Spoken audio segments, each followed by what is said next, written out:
Assalamualaikum warahmatullahi wabarakatuh.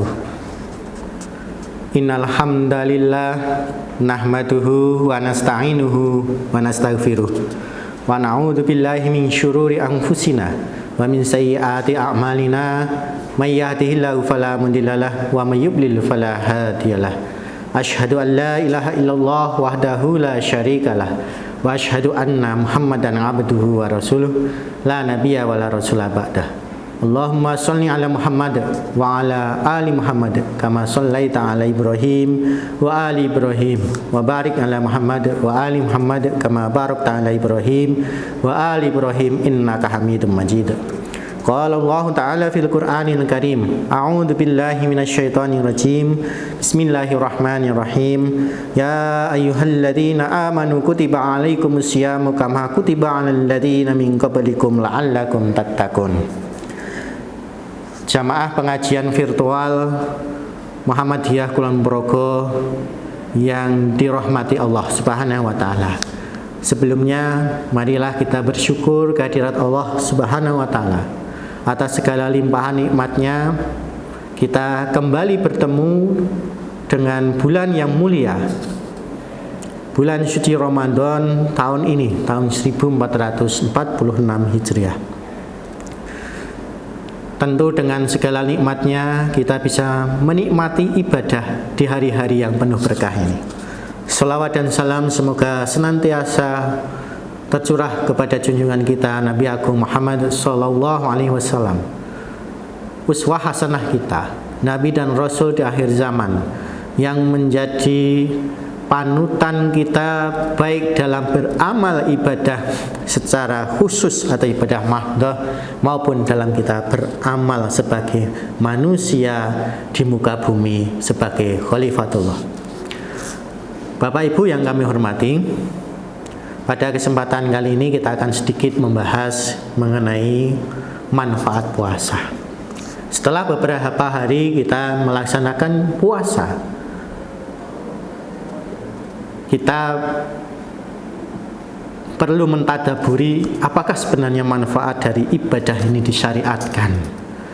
Dan tentunya dengan kita mentadaburi manfaat dari berpuasa ini, insya Allah kita akan lebih bergembira dalam melaksanakan ibadah puasa ini.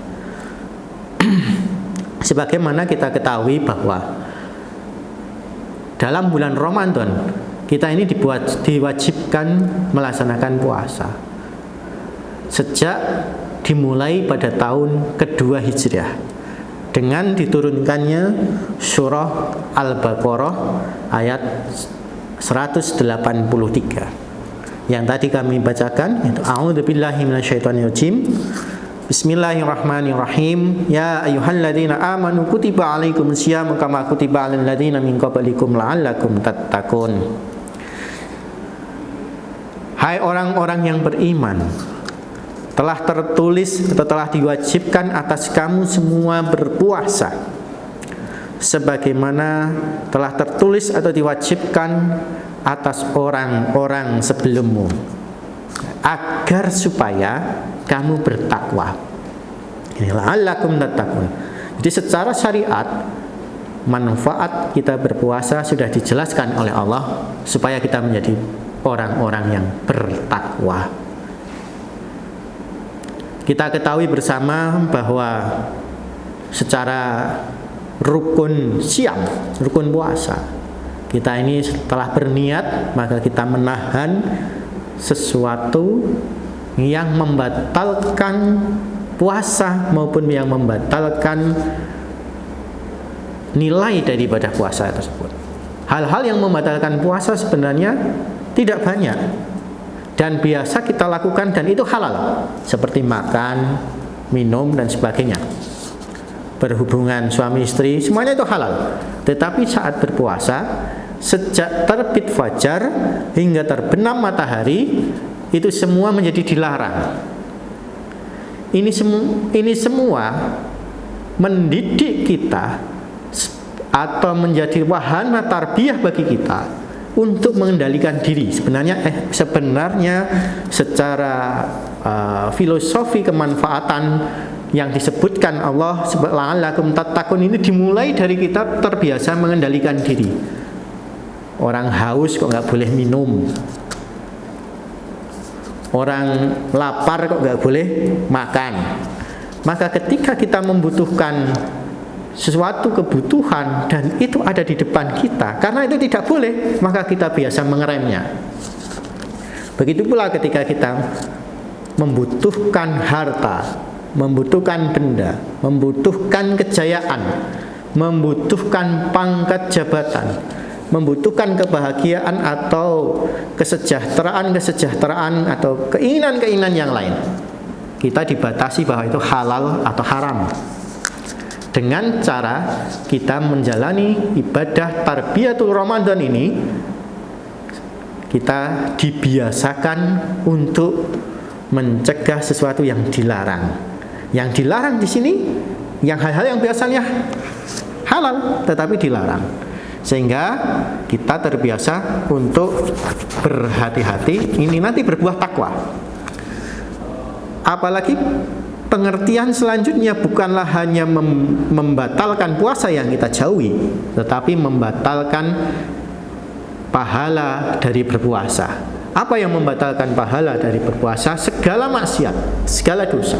Itu mengurangi dari sedikit sampai besar kadar pahala puasa kita. Sehingga ketika puasa kita tidak boleh berbohong. Apakah ketika tidak berpuasa kita boleh berbohong? Tentu tidak. Berpuasa atau tidak, kita tidak boleh berbohong. Tetapi berpuasa, ketika berbohong mengurangi atau bahkan menggugurkan pahala puasa. Sehingga setelah itu kita semakin berhati-hati. Setelah 29 atau 30 hari, karena di bulan Komariah itu adanya hanya 29 dan 30 hari, silih berganti setiap tahun, kadang 29, kadang 30 hari sesuai dengan peredaran bulan, maka kita sudah terbiasa mengendalikan diri. Apalagi ditambah dengan puasa-puasa sunnah, puasa 6 hari di bulan Syawal, puasa Senin Kamis, puasa Yaumil Bid, dan puasa-puasa yang lain. Pengendalian diri kita semakin sempurna. Itulah yang kemudian la'allakum tattaqun. Mudah-mudahan kamu menjadi orang bertakwa. Tidak semua orang yang berpuasa akan jadi takwa. Yang lainnya tidak menambah apa-apa kecuali lapar dan dahaga. Jadi, secara syar'i manfaat puasa adalah menjadi bertakwa. Nah, secara kesehatan, secara sosial, tentu kita bisa mentadaburi dalam kehidupan, dalam dunia medis dan sebagainya. Ternyata berpuasa selain menjadikan kita la'allakum tattaqun, selain kita mudah-mudahan menjadi orang yang bertakwa, tetapi kita juga mendapatkan manfaat-manfaat yang lain. Di dunia medis, puasa ini ternyata meremajakan sel-sel tubuh kita, membuat tubuh kita menjadi lebih sehat. Di antara dari manfaat puasa secara dunia medis, meskipun tujuan kita sebenarnya itu mencari ridho Allah, bukan untuk menjadi sehat, tetapi itu efek sampingnya kita menjadi sehat. Efek sampingnya mungkin bagi yang kelebihan berat badan menjadi turun. Tapi tidak boleh kita berpuasa karena tujuannya berpuasa Ramadan untuk menurunkan berat badan.